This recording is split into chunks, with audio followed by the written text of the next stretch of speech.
Recording भी start कर चुका हूँ। So let's start today's topic. ये बेसिकली चैप्टर नंबर 9 जो कि फॉरेन एक्सचेंज रिजर्व पे था, उसी की कंटिन्यूशन है। और अब यहाँ से देखेंगे कि ये जो करेंसी एक्सचेंज रेट्स हैं ये डिसाइड कैसे होते हैं, ठीक है, and how they impact. Before that we have to understand the concept of purchasing power parity, और ट्रिपल पी आप उसको कह सकते हैं। कि ये परचेजिंग पावर पैरिटी जो है और एक्सचेंज रेट्स, ये कैसे दोनों मिलकर काम करते हैं। सर, अगर आप ट्रांसपोर्टेशन, लॉजिस्टिक्स, ड्यूटीज, टैरिफ्स, इन सारी चीज़ों को ज़ीरो कर दें हाइपोथेटिकली, और आपके पास पाकिस्तानी करेंसी में अगर 100 रुपये है, तो जो चीज़ आप 100 रुपये में पाकिस्तान में ख़रीद सकेंगे, क्या उसी ही वैल्यू की आप दूसरे मुल्क में भी चीज़ खरीद सकते हैं या नहीं? This is the concept of purchasing power parity. Database जो स्टडीज़ हैं, एम्पिरिकल कहते हैं, हिस्टोरिकली डेटाबेस पे जो स्टडीज़ कंडक्ट की गई हैं। Empirical testing of the purchasing power parity theory indicates that it is not completely accurate in estimating exchange rates in short run, but yes, it is effective to understand the rates of foreign exchange in long run. Short term में ये आपके लिए काम नहीं करती। अब आ जाइए फिशर इफेक्ट क्या है। फिशर इफेक्ट सिंपली पुट ये है कि आपके पास जो इंटरेस्ट रेट है कंट्री का, कंपनी का नहीं, मुल्क का, ठीक है। अभी आपने नोट किया होगा कि पिछले दिनों स्टेट बैंक ऑफ पाकिस्तान ने 12.3 या 14 13 पॉइंट समथिंग से उसको रिड्यूस करके 9% पे लेके आ गए। Huge dump. और उसका आपने इम्पैक्ट देखा होगा कि ऑल ऑफ अ सडन आपका जो पाकिस्तानी रुपया है वो 3 रुपये ज़्यादा बढ़ गया as compare to dollar. It means कि वो जो पाइलअप हुआ था या स्टॉक हुआ था विद दिस इंटेंशन कि जब ये थोड़ा सा और ऊपर जाएगा तो हम फिर इसको फ्लोट करेंगे, अब वो आहिस्ता आहिस्ता डी वैल्यू होना शुरू हो गया डॉलर आपका। तो पाकिस्तान मुल्क का जो नॉमिनल इंटरेस्ट रेट है that will be denominated by I. अब ये नॉमिनल रेट क्या होता है? Sum of required real rate of interest and the expected rate of inflation over the period for which the funds are to be lent। अगर government of Pakistan किसी दूसरे मुल्क को या कंपनी को कर्जा दे रही है तो उसके ऊपर जो उसने रेट रखा हुआ है, interest rate will be equal to R plus L. So if the real interest rate is the same everywhere, Pakistan में हो, किसी दूसरे मुल्क में हो, पंजाब में हो, सिंध में हो, अगर ये real rate of interest is same everywhere, any difference in interest rates between countries reflect different expectations about inflation rates। Inflation आपकी बढ़ेगी तब जब आपकी इकोनॉमी डेफिसिट में जाएगी, और डेफिसिट में जाने की दो वजूहात हो जाती हैं। जब आपका बजट डेफिसिट होता है, अगर तो बजट डेफिसिट आपका डेवलपमेंटल वर्क्स की वजह से है, क्या नया इंफ्रास्ट्रक्चर बन रहा है, रोड्स बन रही हैं, हॉस्पिटल्स बन रहे हैं, ये डेवलपमेंट में आता है। अगर तो इस वजह से है तो कुछ अर्से बाद आप रिकवर कर जाएंगे। लेकिन अगर आपका budget is deficit due to non developmental expenditure, जिसमें जी की सैलरीज रिवाइज हो रही हैं, प्रोजेक्ट्स रिवाइज हो रहे हैं, या फंडिंग अनड्यू दी जा रही है, तो उस सूरत में आपका जो है वो डैमेज करेगा। अब आ जाए ये जो इंटरनेशनल फिशर इफेक्ट है। अभी तो हमने पाकिस्तान के केस में बात की है ना कि I is equal to R plus L. अब आ जाए कि अगर इंटरनेशनली 2 करेंसीज में या 4 करेंसीज में या 200 प्लस करेंसीज में डील हो रही है, तो वो कैसे एक दूसरे को अंडरस्टैंड करते हैं कि किस करेंसी का क्या रेट होगा। International Fisher effect suggest that for any 2 countries the spot exchange rate should change in an equal amount. अब ये कुछ रेट्स आपको बताए थे, फॉरवर्ड एक्सचेंज रेट था, स्पॉट एक्सचेंज रेट था और करेंसी स्वैप था।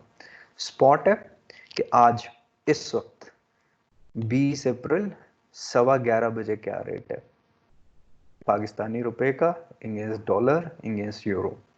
ठीक है, तो ये स्पॉट हमने फिक्स कर लिया। इसके अंदर rate should change in an equal amount but in the opposite direction to the difference in nominal interest rates between the two countries. In other words, S1 subtracted S2 divided by S2 into 100. एक तरफ वो currency ले रहा है dollar और एक तरफ ले रहा है चाइनीज येन, सॉरी जापानीज येन, ठीक है। और उसमें आप देखिएगा कि इंटरेस्ट रेट ऑफ जापान जो है जापानीज येन का जापानीज गवर्नमेंट ने डिसाइड किया होगा, और डॉलर का जो इंटरेस्ट रेट है that will be decided by American government. तो फिर interest rate was equal to R plus L. अब इसमें देखिएगा होगा क्या, where I S and I Y are the respective nominal interest rates in two countries, in this case the US and Japan. S1 is the spot exchange rate at the beginning of the period and S2 is the spot exchange rate at the end of the period. अब आ जाइए band wagon effect और investor की psychology क्या है। हमारे यहाँ पे मुशर्रफ साहब की गवर्नमेंट में ना हमारे एक प्राइम मिनिस्टर थे शौकत अजीज साहब।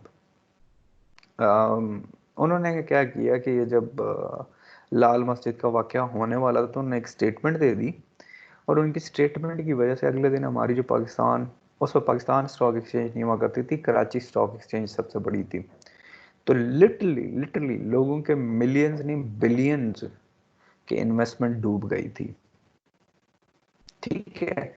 और फिर इसमें बैंड वैगन इफेक्ट में एक और चीज़ आ जाती है कि ये जो इंटरनल इंफॉर्मेशन फ्लो है ना, एक तो ऑफिशियल चैनल्स के थ्रू है, एक है जो आप कह लें कि अंडर द टेबल इंफॉर्मेशन जा रही होती है, वो कैसे इम्पैक्ट करती है। Bandwagon effects occur when expectations on part of traders. बेटा प्लीज माइक ऑफ कीजिएगा, जो बच्चा भी अभी आया माइक ऑफ कीजिएगा, थैंक यू।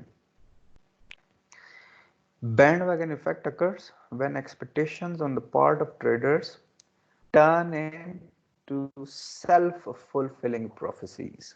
जब पॉपुलेट करना शुरू कर देगा, आई मीन अगर आपके पास लेट्स से कि 10 लाख रुपया है, स्टॉक एक्सचेंज में इन्वेस्ट करना चाहते हैं and you want to invest in different stocks, शायद थोड़ा सा होमवर्क आपने किया हो लेकिन इसके अंदर टेक्निकलिटीज इन्वॉल्व है, तो आप ब्रोकर के पास जाते हैं। अब ब्रोकर आपको बता रहा होता है जी कि आप फलानी कंपनी में इतना कर लें, फलानी में इतने ले लें, ये कुछ अरसे बाद रेट इसका ऊपर जाएगा। जब आपसे पूछते हैं कि क्यों जाएगा, तो फिर वहां पे वो क्यों के जवाब में जो है उसमें मोस्ट ऑफ द टाइम वो आपको अपनी जो उसने टारगेट्स रखे हैं उनको मीट करने के लिए जस्टिफिकेशन होता है।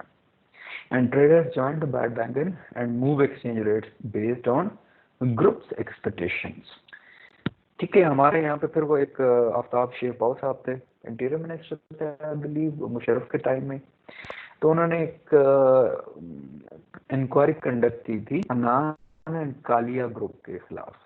उस वक्त हो ये रहा था कि पाकिस्तान से जो डॉलर था वो यार बहुत बड़ी क्वांटिटी में बाहर जा रहा था। तो रिपोर्ट में पता लगा कि ये काल सॉफ्ट ग्रुप ऑफ अनान and Kalia group of companies जो है दे आर द वन जो मूव कर रहे थे। तो उस वक्त पैसा हमारे यहाँ से बाहर क्यों इसलिए जाएगा कि जब हम पाकिस्तानी करेंसी को डीवैल्यू करना चाहेंगे, सीधी बात है। अभी ये आपको जो 3 रुपए का वैल्यू ऊपर जाने की बात है, उसके पीछे भी थैंक्स टू वो जो डेफर्ड पेमेंट्स फॉर 1 ईयर हो गई हैं उसका इम्पैक्ट है। और लोगों ने इसीलिए ज्यादा डॉलर्स इसलिए जमा कर लिए थे, उस वक्त अंडरस्टैंडिंग यही थी कि पाकिस्तानी गवर्नमेंट ने कर्जे की पे करनी है, तो सिंस शॉर्टेज ऑफ डॉलर हो जाएगी तो जब हम मार्केट में फ्लोट हमें बेनिफिट हो जाएगा। तो दिस एपिडेमिक ने एक अच्छा काम ये कर दिया है, पेमेंट फॉर 1 ईयर फ्रीज हो गई है। अब गवर्नमेंट को किस्त नहीं पे करने पड़ेगी तो सरप्लस पैसा जो है उनके पास आ जाएगा। अब इसमें होता है governmental intervention can prevent the bandwagon from starting but is not always effective. Government corrective और इंटरवेंशन के मेजर जरूर लेती है लेकिन जरूरी नहीं है कि वो कभी इसको रोक सके। अच्छा जी, अब इस पूरे कॉन्सेप्ट अगर आप समराइज करना चाहें, मैं किस कॉन्सेप्ट की बात कर रहा हूँ, मैं बात कर रहा हूँ फॉरेन एक्सचेंज मार्केट की। या जहाँ पे करेंसी कन्वर्जन होती है, ठीक है। अब इसमें एक और अगर आपने इसको समराइज करना है तो आपने मॉनेटरी ग्रोथ पाकिस्तान में या अपने मुल्क में जिसमें भी हैं, पाकिस्तान का इन्फ्लेशन रेट्स, फिर नॉमिनल इंटरेस्ट रेट डिफरेंसेस क्या हैं जी, और all monetary good predictors of long run exchange changes in exchange rates. अगर हमने पाकिस्तान के रुपए की वैल्यू को नियर फ्यूचर में या लॉन्ग रन में देखना है, आप इन चीज़ों को स्टडी कर लीजिएगा, एनालाइज कर लें, and you will have a good picture कि नियर फ्यूचर में क्या रेट्स चलेंगे।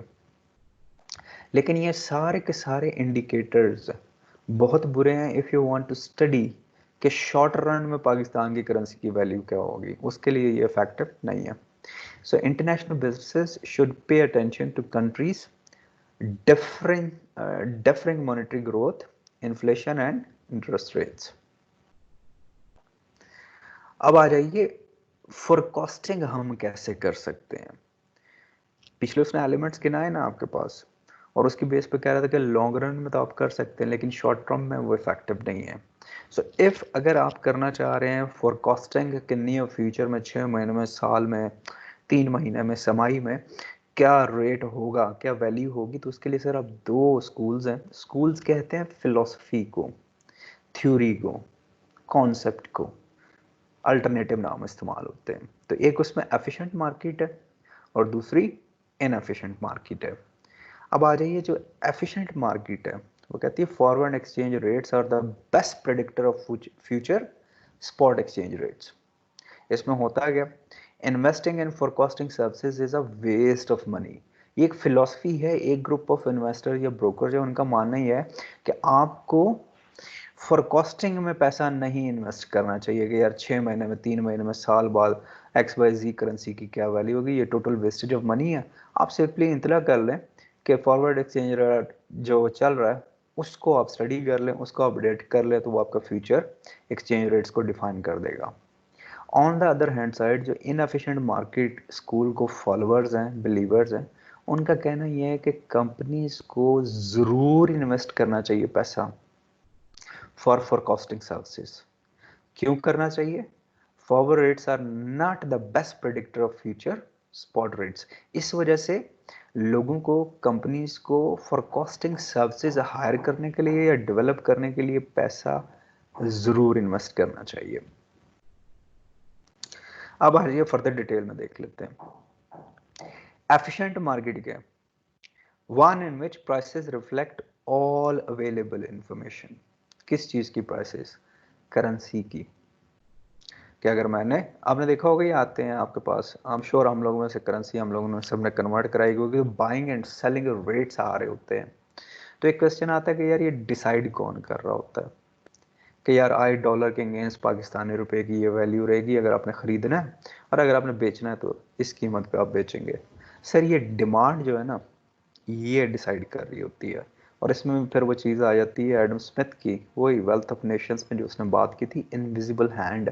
इनविजिबल हैंड बेसिकली आपका सप्लाई एंड डिमांड है, और कोई चीज़ नहीं है उसमें। अब आ जाइए कि कौन, if the foreign exchange market is efficient, forward exchange rates should be conditioned है, जरूरी नहीं है कि ऐसा ही हो, should be unbiased predictor of future spot rates. Most empirical tests confirm the efficient market hypothesis, suggesting that companies should not waste their money on forecasting services. But some recent studies have challenged this theory। वो जो inefficient वाला पुराना था ना कि आप investment ना करें फोरकास्टिंग सर्विसेज में, अब यहाँ पे वो कह रहे हैं कि रिसेंट जो डेवलपमेंट्स या स्टडीज कंडक्ट हुई उसने शो किया कि वो उनका कॉन्सेप्ट गलत है। So we should invest in forecasting services. अब आजिए दूसरा जो स्कूल है, inefficient market is one which price does not reflect all available sorry information. Sir, ये बात मुझे समझ नहीं आई, काइंडली दोबारा बताइएगा। कौन सी बेटे, कौन सी? सर यही इनएफिशिएंट मार्केट स्कूल को उन्होंने कहा कि ये ठीक है, बेटे मतलब। ये कह रहे, देखें, जो एफिशिएंट मार्केट है ना यार, वो आपकी कह रही है कि आपको फोरकास्टिंग सर्विसेज में इन्वेस्ट नहीं करना चाहिए, ठीक है। इनएफिशिएंट कह रही है कि आपको इन्वेस्ट करना चाहिए। ये करना दो चीजें चाहिए। क्लियर होगी, ये दो जी चीजें क्लियर होगी, ओके। अब आज एफिशिएंट मार्केट वालों का कहना क्या था कि आपको इन्वेस्टमेंट नहीं करनी चाहिए, राइट। अब जी इसमें जो डाटा, ये पुराना हिस्टोरिकल इंफॉर्मेशन है, वो उसने शो की है, एम्पेरिकल एविडेंस ने दिखाया है, स्टडीज जो कंडक्ट हुई, कि ये जो कॉन्सेप्ट है ना एफिशिएंट मार्केट का, कि आपको प्रोडिक्शन सर्विसेज में नहीं इन्वेस्टमेंट करना चाहिए, ये गलत है। और जी लोगों को पैसा जरूर इन्वेस्ट करना चाहिए, फर्म्स को, जो फाइनेंशियल इंस्टीट्यूट्स हैं उनको, कि फ्यूचर को प्रिडिक्ट करना है तो आपको वो एनालिसिस सर्विसेज में पैसा जरूर इन्वेस्टमेंट करना चाहिए। ये एफिशिएंट मार्केट वालों का। यहाँ तक क्लियर हो? जी। अब आगे चलो। इनएफिशिएंट मार्केट स्कूल वाले पे ठीक हुआ ना? हाँ बेटे, वही है ना, इनएफिशिएंट वालों को यही कहना है ना। देखो बात सारी कहाँ पे आकर रुक रही है, वो कह रहे हैं जी कि जो प्राइस है ना करेंसी की, वो डिक्टेट करती है। एक कहता है कि वो बिल्कुल ठीक है, प्राइस अगर आपको बता देती है तो आपको जरूरत नहीं है इन्वेस्ट करें आप फॉर कॉस्टिंग में।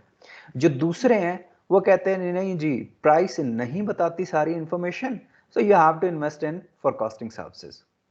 आगे चलो। एक्चुअली पॉइंट पॉइंट यहाँ पे जो है फंस रहा है कि अगर तो वो इनएफिशिएंट ठीक हो जाता है देन उसको हाँ इनएफिशिएंट क्यों कह रहे हैं? बेटा, इनएफिशिएंट इसलिए है ना, नीचे देखो ना। अब इसके अंदर देखो, इनएफिशिएंट का क्या कहना है, कहते हैं price does not reflect all available information. अब इसमें होता क्या है, अगर इंफॉर्मेशन सारी की सारी नहीं आ रही, मैं फिर बात कर रहा हूँ information related to value of the currency जो आप ट्रेड कर रहे हो, ठीक है। अब वो कौन सी जी इंफॉर्मेशन है, आपको याद होगा पिछला जो हमने लेक्चर कंटिन्यू किया था तो उसके अंदर बात हुई थी कि आपका स्पॉट है, फिक्स्ड है और स्वैप है, ये तीन है जी बेसिकली, ठीक है। अब इन तीन के बारे में आप कैसे प्रिडिक्ट कर सकते हो कि फिक्स रेट क्या होगा, फिक्स रेट आज के टाइम में, fix rate after 6 months, maybe 3 weeks, we can't predict that. फिर आप कह रहे हो कि जो स्वैप है, स्वैप तो बड़ा सीधा सीधा सा, कि आपने एक जगह से खरीदा है या 24/7 चल रही होती है स्टॉक एक्सचेंज, पाकिस्तान से खरीदा है तो आप दूसरी जगह जाके इन्वेस्ट कर दें, सिंपल हो गया। स्वैप क्या सही। था, सॉरी दैट वाज स्वैप। और जी तीसरा जो है वो उस पर लेके चल रहा था। अब आपका जो क्वेश्चन है कि यार how it's going to be, अब आगे फर्दर अगर हम जाएंगे तो ये फर्दर एक्सप्लेन करेगा कि कौन कौन से इनएफिशिएंट मार्केट की जो अंडरस्टैंडिंग है कि ये जो करेंसी की प्राइस है ये नहीं ना डिक्टेट करती, तो इसके अंदर फिर इसका इन्होंने वे आउट दिया हुआ है। कहता है क्या, in an efficient market forward exchange rates are not the best predictor of future spot exchange rates and it may be worthwhile for international businesses to invest in forecasting services. बेटे inefficient market को अगर समझना है तो forecasting services जो हैं वो हम आगे जाकर देखेंगे, फिर हमें समझ आएगी। अभी फॉर द टाइम बीइंग सिर्फ इतना है, इनएफिशिएंट मार्केट का कहना है कि यू इन्वेस्ट करें, जो एफिशिएंट मार्केट का उसका कहना है कि ना इन्वेस्ट करें। ठीक हो गया बेटे? जी ठीक। अमर, युदेव, जी ठीक है। ओके। अब ये देख लो आगे, वो फोरकास्टिंग का आ गया ना, इनएफिशिएंट मार्केट कह रही थी ना फोरकास्टिंग में करो, तो दो बेटे आ जाएंगे एनालिसिस, एक फंडामेंटल एनालिसिस है और एक टेक्निकल एनालिसिस है, ठीक है। अब यहां से आप सवाल का जवाब आपको मिल जाएगा कि यार कौन कौन सी फोरकास्टिंग टेक्निक्स हैं जिनको इस्तेमाल करते हुए इनएफिशिएंट का कहना यह है कि आप ना करें, ठीक है। लेट्स सी, फंडामेंटल एनालिसिस क्या है, ड्रॉज सर अपॉन, इनएफिशिएंट का कहना है कि आप के करें। करें, yes excuse me, thank you for correction. अच्छा, फंडामेंटल एनालिसिस क्या है जी, draws upon economic factors like interest rates, monetary policy, inflation rates और balance of payment information to predict exchange rates. Technical analysis क्या है, focuses on trends and believe that past trends and waves are reasonable. देखें इसने भी ये नहीं कहा कि 100% है, अगर रीजनेबल कह रहा है कि उसके अंदर भी मार्जिन हो सकता है कि शायद जो हम प्रिडिक्शन करने जा रहे हैं वो ठीक ना हो, या जो हम स्टडीज करने जा रहे हैं वो थोड़ा सा जो टारगेट है उससे हटके हमें इंफॉर्मेशन मिले, ठीक है। Reasonable predictor of future trends and waves. बेटा 3 महीने पहले तक, जब तक ये प्रॉब्लम चाइना में थी, ये वायरस की, तो no one knew, everyone was okay, perfectly चल रहा था, क्योंकि इशू एक मुल्क में था। आज बेटे आपका फरवरी 26 में आपका मुल्क बंद हुआ था और आज भी बंद है, आज अल्लाह खैर करे 20 अप्रैल है, इसके अंदर आप देखोगे कितना ज्यादा। तो अब आप अगर कहो कि ये मैन मेड प्रॉब्लम्स है, नहीं, एक नेचुरल प्रॉब्लम या फिनोमेना आया है लेकिन उसको ह्यूमैनिटी डील कर रही है। तो इसके अंदर क्या आप प्रिडिक्ट कर सकते हैं कि आपकी मॉनेटरी पॉलिसी स्टेबल रहेगी या नहीं? भाई देखो, जितने ऑटोमोबाइल मैन्युफैक्चरर्स हैं, इनकी एक वेबसाइट है एसोसिएशन की, इसके ऊपर जाके बेटा आप जरा देख लेंगे गाड़ियों के रेट्स कहाँ गिर रहे हैं। इंडस मोटर वालों ने वो नोटिस निकाल दिया जी कि जो वो लोग जिन्होंने इनवॉइस फुल पेमेंट कर दी है उनकी तो गाड़ी आ जाएगी, वरना we have to revise the rates. लेकिन हम डिलीवर इस वजह से नहीं कर सक रहे कि ये जो लॉकडाउन है, जब ये लॉकडाउन हटेगा तब आपको डिलीवरी मिलेगी। And if you feel like you can't wait, तो हम आपको सारे का सारा पैसा जो आपने फुल पेमेंट की है विदाउट एनी डिडक्शन वापस कर देंगे।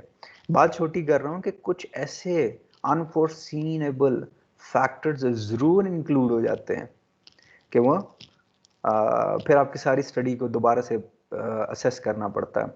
ये ओपेक का बेटा मसला चल रहा था, तो अब वो जो डील हुई है सऊदी अरब और रशिया में, that is 6.8 million barrels per day reduction करेंगे वो आउटपुट में। इट मींस क्यों, उनकी स्टडीज दिखा रही हैं कि आगे जो है इसकी कंजम्पशन नहीं होगी। वो सीधी बात है, इकोनॉमी आप देखेंगे ओवरऑल, अभी तो अल्लाह खैर करे किसी तरह हम इस प्रॉब्लम में से बाहर निकल आए, और उसके बाद आप देखेंगे कि इकोनॉमिक इम्पैक्ट कितना सवेर आएगा ऑल ओवर द वर्ल्ड। एक आपका इकोनॉमिक क्रंच आया था 2009 में, और वो इतना सवेर नहीं था। इसके आफ्टर शॉक्स हम 2 3 4 साल तक बर्दाश्त करते रहेंगे। अब आ जाइए करेंसी कन्वर्टेबिलिटी क्या है।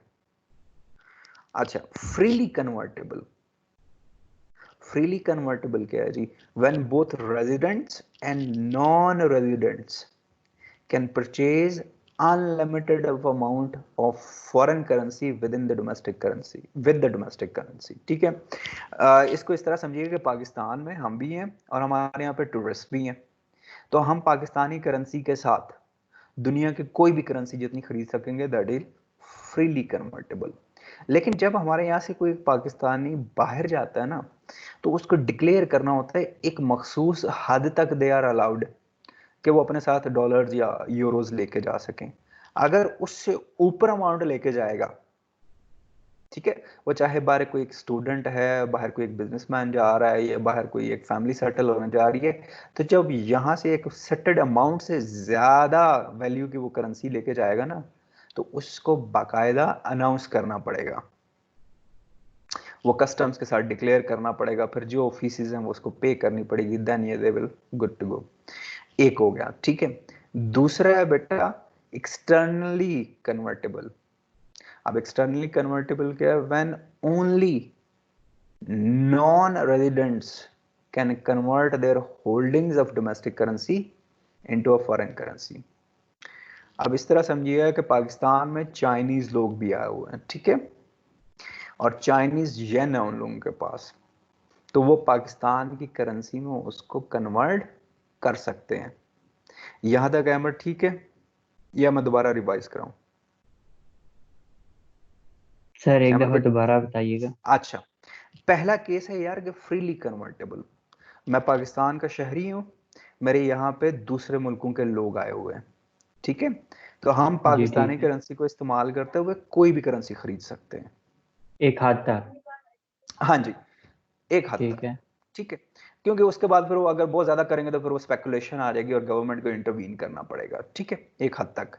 जो लेकिन ये एक्सटर्नली हद कन्वर्ट, कौन मुकर्रर करेगा, ये गवर्नमेंट ही? बेटा गवर्नमेंट करती है।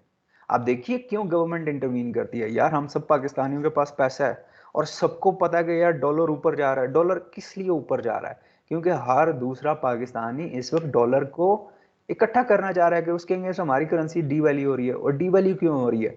वो इसीलिए हो रही है कि हम पाकिस्तानी इस वक्त डॉलर को जमा करना चाह रहे हैं, तो उसके लिए गवर्नमेंट फिर इंटरवीन करती है। अच्छा, स्टेट बैंक के थ्रू करती है, ये भी बता दूं, स्टेट बैंक ऑफ पाकिस्तान जो है उसके थ्रू इंटरवीन करती है। देखिए कुछ अरसे तक ये जो एक्सचेंज का कारोबार है, ये आपके गली मोहल्लों में मार्केटें बनी हुई थी करेंसी वाले, ठीक है। अब जी। पिछले साल एंड में या मिड में स्टेट बैंक ऑफ पाकिस्तान ने एक इनिशिएटिव लिया है कि अब आपको इन फॉरेन एक्सचेंज वालों के पास नहीं जाने की जरूरत, आप किसी भी बैंक में जाएं and you can convert the currency. बेटे जो एमर, ये आपकी तरफ नॉइज आ रहा है? No sir. बेटे जो इस बच्चे का भी माइक ऑन है प्लीज ऑफ कर लो, थैंक यू। ओके, अब आ जाओ एक्सटर्नली कन्वर्टेबल क्या है। सर बाहर से हमारे यहाँ पे टूरिस्ट आते हैं, ठीक है अमर, उनके पास फॉरेन करेंसी होती है, एंड मोस्टली जब उन्हें पाकिस्तान में ऑपरेट करना है या कच्चा रहना है तो they have to use Pakistani currency. तो वो XYZ जो भी उनकी नेटिव करेंसी है उसको यहाँ पे लाके वो कन्वर्ट कर लेते हैं, ठीक हो गया।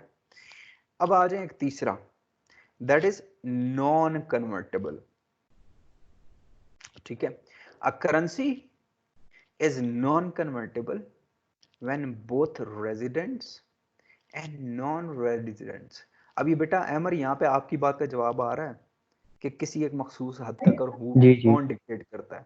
वो बेटा गवर्नमेंट डिक्टेट करती है। अगर वो कंडीशन लगा देती है जी कि कोई एक्सचेंज नहीं होगा, प्रोहिबिटेड कर दिया ना, मना कर दिया, no one is going to convert, चाहे वो रेजिडेंट है या नॉन रेजिडेंट है। ये क्यों? आपको सही याद होगा ये सही हो गया। नवाज शरीफ साहब ने ना ये जब कर्ज उतारो मुल्क सवारो, आपको याद होगा आफ्टर न्यूक्लियर ब्लास्ट एक कैंपेन स्टार्ट की थी, तो उन्होंने सबसे पहला काम क्या किया था? उन्होंने कहा था कि फॉरेन करेंसी के जितने अकाउंट थे उनको फ्रीज कर दिया था। अब्बू ये को आप याद लोग होगा सर। बिल्कुल आप उनसे कंफर्म कर सकते हैं, ठीक है, आप उनसे पूछ लीजिएगा फॉरेन करेंसी के अकाउंट्स जो हैं वो फ्रीज करने का मकसद क्या था? क्योंकि एक अनसर्टेनिटी की कंडीशन थी and people were not sure, तो वो जितने करेंसी अकाउंट थे फॉरेन वो उसको फ्रीज कर दिया, तो उसको आप छेड़ ही नहीं सकते। जो है जैसे है कि बुनियाद पे वो पड़ा रहेगा, जब तक गवर्नमेंट डायरेक्टिव नहीं देगी, नॉर्मलाइज नहीं चीजें होंगी, उस वक्त तक वो ऑपरेट ही नहीं हो सकते। वरना अगर वो उसको ना करें तो वो फिर सारे का सारा पैसा आपका बाहर जाना शुरू हो जाना था। तो गवर्नमेंट्स जो है ना वो जब मना कर देती हैं कि आप XYZ करेंसी में नहीं डील करेंगे तो उसको हम कहेंगे नॉन कन्वर्टेबल करेंसी। अब कैनेडियन डॉलर जो है यार, this is based on plastic money. I had some with me, और मैं गया कन्वर्ट करने, तो वो बंदा जो है वो मुझे कह रहा है कि दो सूरतें हैं, जो एक्सचेंज रेट चल रहा है उस पर मैं आपको 5% कट लगा के दूंगा। मैंने पूछा क्यों, व्हाट इज द जस्टिफिकेशन? उसने कहा जी कि ये आपके पास जो नोट है ये पुराने हैं कैनेडियन डॉलर के, अब जो मार्केट में ऑफिशियली लॉन्च हुए हैं वो नए हैं। अच्छा दूसरा वे आउट क्या है? आप यूं करेंगे जिन्होंने आपसे लिए हैं आप वापस कनाडा भेजें, वो वहां पे ट्रांसफर करेंगे, कन्वर्ट करेंगे नए में, आपके पास आ जाए, मेरे पास लेके आ जाएगा और मैं फिर आपको दे दूंगा। That was total bluff. जो नोट है वो ऐसा कभी भी नहीं होता कि यकदम वो खत्म हो जाए, सर्कुलेट होता है। हमारे यहाँ पे भी करेंसी है, नई लॉन्च होती है, तो इट डजंट मीन कि पुराना जो है denomination all of a sudden वो खत्म हो जाता है, उसके लिए टाइम दिया जाता है। तो that was totally bluff anyway, that एक साइड नोट्स पे आ गया।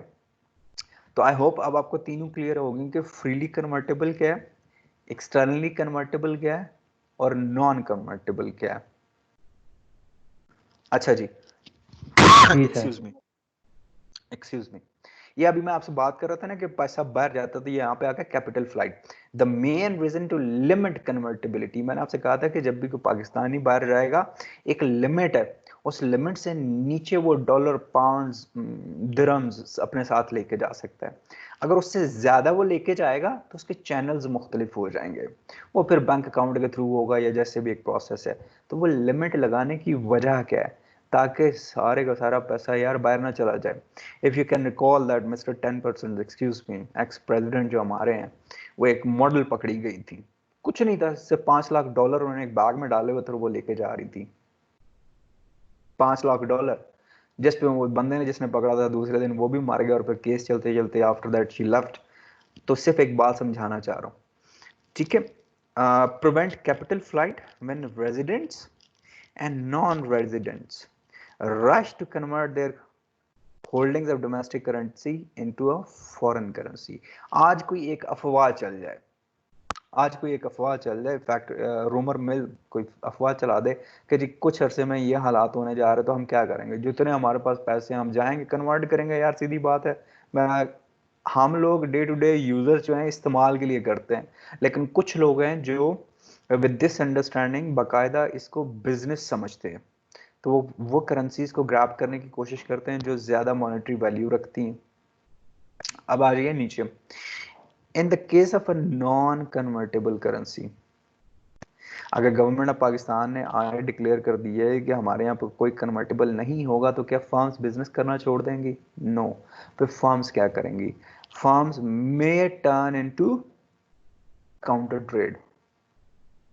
काउंटर ट्रेड क्या है? Barter are agreements by which goods and services can be traded for other goods and services to facilitate international trade. फिर करेंसी जो है वो साइड पे हो जाएगी और सीधा सीधा वो जो ट्रेडिशनल बार्टर सिस्टम था ना, वो इंप्लीमेंट हो जाएगा। अच्छा, अब इसके अंदर प्रॉब्लम यह है कि सॉरी यार, बेटी आ गई थी। अब इसके अंदर प्रॉब्लम यह है कि जब आप इम्प्लीकेशंस मैनेजर्स को जो क्या फेस करनी पड़ती हैं, तीन चीज़ें आएंगी बेटे। Firms must understand the influence of exchange rates on the profitability of trade and investment deals. Risk can be divided into three factors. एक transaction है, एक translation है और एक economic है। Let's see one by one. Transaction exposure क्या है? The extent to which the income from individual transaction is affected by fluctuation in foreign exchange value. एमर इसको अगर समझना तो इस तरह समझिए कि लेट्स से कि हमारी एक कंपनी है जो ऑटोमोबाइल में डील करती है और हम एक्सपोर्ट करते हैं। एक ऑर्डर कोई 10 गाड़ियों का या 50 गाड़ियों का एक मुल्क से आया है, 100 का दूसरे से आ गया, और ये महीने महीने के गैप से आ रहे हैं और हम डील कर रहे हैं डॉलर्स के साथ। सीधी बात, हमारे पास डॉलर आएगा। अब होता यह है कि 100 गाड़ियों का जो ऑर्डर था महीने पहले, वो जब फाइनलाइज हुआ तो value of dollar was something different as compare to वो जो 100 गाड़ियों का महीने बाद ऑर्डर फाइनल हुआ है, उसकी जो प्राइस टैग है वो कुछ और होगी। अब जब डॉलर फ्लक्चुएट करेगा या ऊपर जाएगा तो मेरे लिए विन विन सिचुएशन है, लेकिन फॉर गॉड फॉरबिड्स अगर डॉलर डी वैल्यू होना शुरू हो जाता है, तो फिर मैं उस वक्त ये नहीं रिक्वेस्ट कर सकता जी कि सिंस हमने ऑर्डर अब महीने बाद किया है तो आपकी जो वैल्यू रखी थी आप उसको दोबारा से रिवाइज करें। रिवाइज नहीं कर सकते, जो फिक्स्ड हो गया वो फिक्स्ड हो गया। तो ये ट्रांजैक्शन होगा। एक कंपनी है वो सिर्फ एक ऑर्डर नहीं कर रही, वो पैरेलल डिफरेंट डेस्टिनेशंस पे डिफरेंट टाइम फ्रेम्स पे ऑर्डर्स को ट्रांजैक्शन कर रही है। तो वो पैसा आना है, अब वो एक करेंसी जो है कभी डीवैल्यू हो जाएगी तो नुकसान है, जब वो ज्यादा वैल्यू पकड़ लेगी तो हमें बैठे बिठाए फायदा होना शुरू हो जाएगा। अब ये ट्रांजैक्शन एक्सपोजर जो है can lead to a real monetary loss. अब आ जाइए ट्रांसलेशन एक्सपोजर क्या है? Impact of currency exchange rates on the reported financial statement of a company. अब सर फाइनेंशियल स्टेटमेंट्स आपकी क्वार्टरली भी बनती हैं और बाय ईयरली भी बनती हैं। बाय ईयरली साल में भी 2 बार बनती है, सेमाई भी बनती है, और फिर फाइनल ईयर पे फाइनेंशियल ईयर के क्लोजर पे भी बनती है। तो अब ये है ट्रांसलेशनल एक्सपोजर कि ये जो करेंसी एक्सचेंज रेट्स फ्लक्चुएट कर रहे हैं, ये आपकी फाइनेंशियल स्टेटमेंट भी आएगी, उसके अंदर भी इम्पैक्ट आएगा। कैसे? Deals with the present measurement of past events. Sir आपने जब फाइनेंशियल स्टेटमेंट डेवलप करनी है साल की, तो आप पिछले साल की बेस पे चलेंगे। तो पिछले साल हो सकता है आपके डॉलर की या पाकिस्तानी रुपए की या चाइनीज येन की या सॉरी जापानीज येन की या कनेडियन डॉलर की साल पहले क्या वैल्यू थी, आप उसको रिपोर्ट करने जा रहे हो, तो हो सकता है आपको लॉस शो करना पड़े। Gains and losses from translation exposure are reflected only on paper. अब आ जाइए इकोनॉमिक एक्सपोजर क्या? Sir paper as a money? नहीं, वो जो डॉक्यूमेंट आप कह रहे हो बेटा, जो फाइनेंशियल स्टेटमेंट बना रहे हो ना, फाइनेंशियल स्टेटमेंट क्या है? आपकी एक साल की पिक्चर है ना पूरी की पूरी, कि वे वी स्टैंड, क्या हमने किया। Got it? Yes. Okay. Third जो है बेटा, that is economic exposure, the extent to which a firm's future international earning power is affected by changes in exchange rate. Firms future international earning, sir अब इसमें ये होता है कि जब दो फर्म्स ट्रेड करती है ना, तो ये 100% कैश रिसीट पे नहीं कर रही होती, ये क्रेडिट पे भी कर रही होती हैं। आप लोगों का अगर फाइनेंस का एक्सपोजर होगा डेफिनेटली, तो यू विल अंडरस्टैंड मैं क्या बात कर रहा हूँ। क्रेडिट या डेफर्ड पेमेंट्स पे भी करती हैं, राइट। तो ये इस सूरत में इकोनॉमिक एक्सपोजर में क्या होगा, a firm's future international earning power is affected by changes in exchange rate, concerned with the long term effect of changes in exchange rate on future prices, future sales and costs। तो sir वो जब आप credit दे रहे हैं उसको कि आप 10% अभी पे कर दें, 30% ये बाकी रिमेनिंग अमाउंट महीने बाद या हफ्ते बाद या 2 महीने बाद हमें पे कर, तो यू आर नॉट श्योर कि 2 हफ्ते बाद क्या जो करेंसी है वो कैसे बिहेव करेगी। या अगर आपने इन्वेंट्री खरीदनी है, मटेरियल्स खरीदने हैं, तो उसकी जो प्राइस आपने पे करनी है, आपने भी क्रेडिट पे खरीदी है तो महीने बाद आप क्या पे करते हो, 2 हफ्ते बाद क्या पे करते हो। या अगर आपने सेल्स भेजनी है, चीजें बेचनी है, तो वो क्या होगा। और फिर कॉस्ट ऑफ मैन्युफैक्चरिंग जो है, ये सारे का सारा इकोनॉमिक एक्सपोजर में आएगा। अब आ जाता है कि ये जो ट्रांसलेशन एंड ट्रांजैक्शन एक्सपोजर्स थे, आप इसको कैसे कम कर सकते हो। ठीक है, उसके लिए आप बाय फॉरवर्ड कर सकते हो, या आगे बताएगा क्या है, तीनों बताएगा। बाय फॉरवर्ड कर सकते हो, स्वैप्स कर सकते हो, लीड एंड लैग कर सकते हो। ठीक हो गया बेटा। बाय फॉरवर्ड क्या है, नियर फ्यूचर में हम खरीद लेंगे। स्वैप क्या है, करेंसीज को स्वैप कर लेंगे। ये दो ममालिक हैं, दो कंट्रीज हैं, दो कंपनीज हैं, वो कहते हैं जी कि हम जो लीडिंग पेगिंग करेंसी है, pegging currency is dollar currency. ये अगले चैप्टर में बताएगा कि ये जो डॉलर की वैल्यू है ये कैसे डिसाइड हो रही होती है। ये शायद हम पहले इस पर बात कर चुके हों, आई एम नॉट श्योर। अगर हम कर चुके हैं तो मुझे बताइएगा कि पेगिंग करेंसी का कॉन्सेप्ट मैंने क्या एमआर आप लोगों को बताया है या नहीं। सर मुझे तो याद नहीं है कि ओके आपने बताया। मैं थोड़ा सा स्नैपशॉट यहाँ पर दे देता हूँ, पिगेड करेंसी क्या है। ठीक है, और अगला ये चैप्टर जो होगा उसके अंदर ये डेफिनेटली इसको डिस्कस करेगा। Sir pegged currency is reference currency. ठीक है, और रेफरेंस करेंसी इज है जिसकी वैल्यू के अगेंस्ट बाकी सारी करेंसीज की वैल्यू डिटरमिन होती है। यार अगर मेरी एक बहुत क्रूड एग्जांपल तुम लोग तो अंडरस्टैंडिंग के लिए समझो ना, इफ यू अलाउ, तो सर आप लोगों में से बचपन में कितना लोगों ने ये वो गेम होती है बांदर किला खेली है, कितना लोगों ने खेली है, राइट। एमर कभी खेली है। लड़कों ने खेली होगी। हाँ ऑफ जी कोर्स खेली यार, है। अंडरस्टूड है। हाँ तो उसमें क्या वो जो पेग है, पेगेड है, उसके आगे रस्सी है, तो उसी के आप इर्द गिर्द घूम रहे होते हो, तो वो एक रेफरेंस पॉइंट बन जाता है। ठीक है, एक्सक्यूज माय दिस जी लैंग्वेज, लेकिन ये आपको समझाने के लिए शायद इससे अच्छा कोई उसको मैं ना रिलेट कर सकूं। तो पिगेड करेंसी का कॉन्सेप्ट क्या है, और फिर करेंसी में यह आ जाता है कि कभी आइए आपके पास अब पेपर करेंसी है बेटे, और जिस चीज की तरफ शायद दुनिया ने 5-10 साल बाद जाना था सर, हम बहुत जल्दी उसकी तरफ जाएंगे, आप भी देखेंगे। That is digital currency. जब मैं डिजिटल करेंसी कहता हूं तो इट मींस कि आपके पास ये जो पेपर है ये भी खत्म हो जाएगा, सिर्फ numbers in and number outs, numbers की गेम हो जाएगी। तो ये खैर हिस्टोरिकली है। अभी यहाँ पे लोग जो स्वैप्स की जो बात कर रहे थे, लीड एंड लैग पेबल्स क्या है जी, एंड रिसीवेबल्स। अब लीड क्या है, paying suppliers and collecting payments from customers early और लेट। मैं रिपीट कर रहा हूं, paying suppliers and collecting payments from customers early or late depending on expected exchange rate movements। तो अगर बेटा आपने सप्लायर्स को पेमेंट करनी है और आपको लगता है कि यार महीने बाद तो भाई ये वैल्यू ऊपर चली जाएगी डॉलर की, तो आप उसको पहले पे कर दोगे।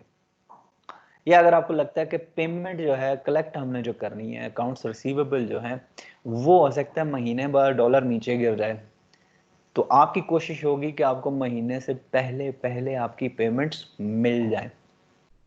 इसको कहलाएंगे हम लीड एंड लैग। अब आ रही है लीड स्ट्रेटजी क्या,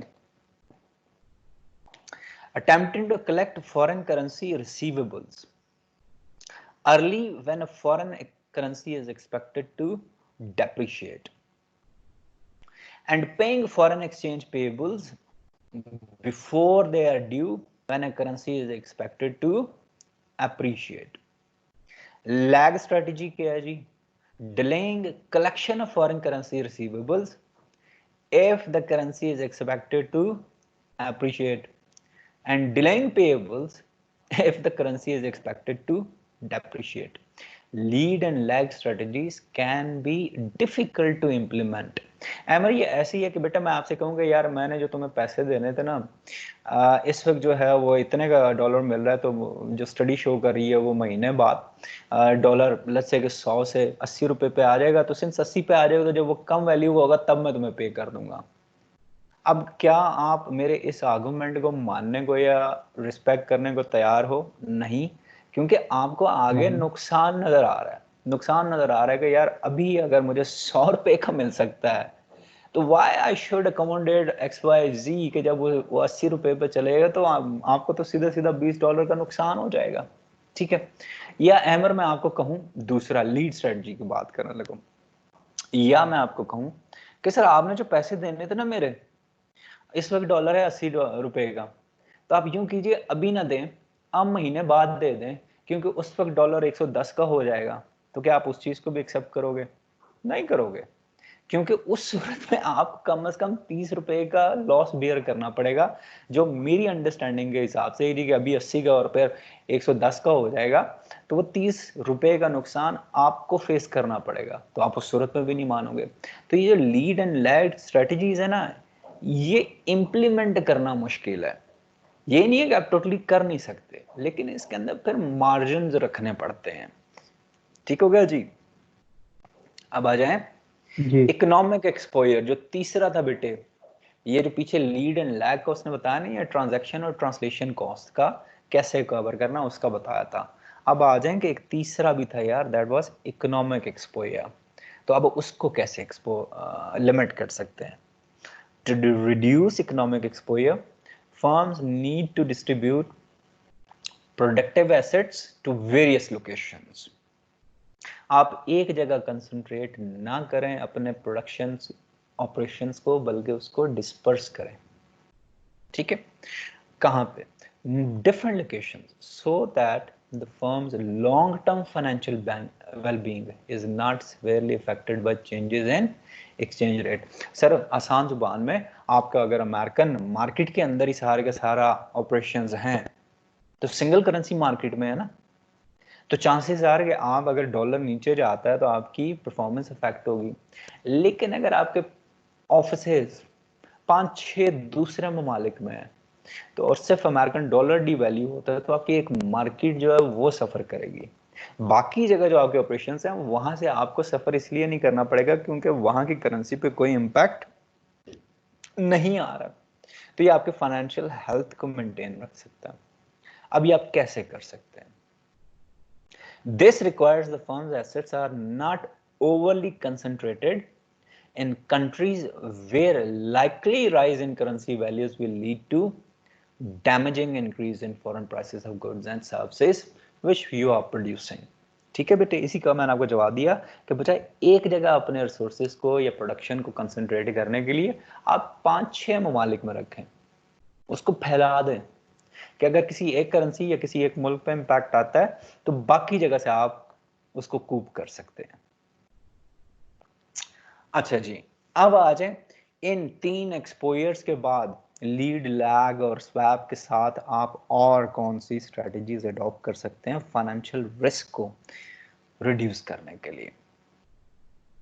firms should establish central control to protect the resources. Sir आप पिछली साइड में तो हमने बात की थी कि अपने सोर्सेज को आप डिस्पर्स करें, और इसमें तो फिर हम उसको नेगेट कर रहे हैं। नहीं सर, हम नेगेट नहीं कर रहे हैं। जो डिसीजन मेकिंग प्रोसेसेस है ना, they should be considered in one source. American firm है तो हेडक्वार्टर में ही डिसीजंस होने चाहिए। हाँ, प्रोडक्शन जरूर दूसरे ममालिक में होती रहे, ऑपरेशन जरूर चलते रहे दूसरे ममालिक में, लेकिन जो डिसीजन मेकिंग पावर्स हैं दे शुड बी कंसंट्रेटेड। किस हवाले से? रिसोर्सेज। सर आपका ट्रेड सीक्रेट्स हैं, आपकी प्रोडक्शंस हैं, आपके ऑपरेशंस हैं, आपके लॉजिस्टिक्स हैं, क्यों करना है? efficiently and ensure that each subunit adopts the correct mix of tactics and strategies. अच्छा, distinguish between transaction and translation exposure. on the one hand and economic exposure on the other hand. Then attempt to forecast future exchange rates. Fourth one is establish good reporting systems. देखें reporting systems कौन से हैं बेटे, ये आपके जो financial reporting institute discipline हैं उनकी बात कर रहा है। इनकम स्टेट का होना, बैलेंस शीट्स का होना, फिर आपके रिकॉर्ड्स फाइनेंशियल्स मेंटेन होना। अनफॉर्चुनेटली हमारे यहाँ पे अंडरस्टैंडिंग ये है कि अगर मैं बुक्स को डेवलप रखूंगा ना तो शायद मैं टैक्स नेट का हिस्सा बन जाऊं, और फिर सीधी बात है कि मैंने चोर बाजारी करनी होती है तो मैं हमेशा लॉसेस रिपोर्ट कर रहा होता हूँ, जो एक्चुअल है वो नहीं बता रहा होता। ठीक है, good reporting system, so the central finance function can regularly monitor the firm's exposure position and produce monthly foreign exchange exposure reports. ये बेटे यहां तक अगर आप लोगों को कोई सवाल है तो प्लीज मुझसे पूछिएगा, वरना I am going towards next chapter. उसका मैं सिर्फ एक ओवरव्यू दूंगा, पढ़ेंगे हम next time. Any question if you have, please ask.